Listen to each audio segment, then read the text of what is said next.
Mouth होता है broader होता है, काफी चौड़ा रहता है, और जो गहराई रहती है वो देखिएगा ये काफी कम रहती है, तो इसे ही क्या बोलते हैं? हेलो दोस्तों, जमीन ने बाहें फैलाई और समुंदर को घेरे में लिया, जहां पानी ने थोड़ा सुकून पाया उसी को हमने बे नाम दिया। चलिए आज हम जानते हैं बे के बारे में। अक्सर कंफ्यूजन होता है बे को लेकर के, आज हम इजी वे में क्लियर करेंगे बे के बारे में। चलिए अब हम चलते हैं बे के बारे में, जानते हैं बे क्या होता है।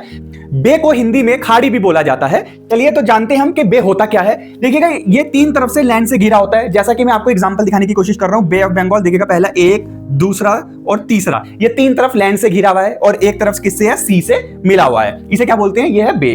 अब हम इसकी कुछ खूबियां जानते हैं कि बे में होता क्या है। ब्रॉडर होता है, जो ये चौड़ा होता है, याद रखिएगा बे हमेशा चौड़ा होता है। वाइड ओपन माउथ, और इसका जो माउथ होता है काफी बड़ा रहता है।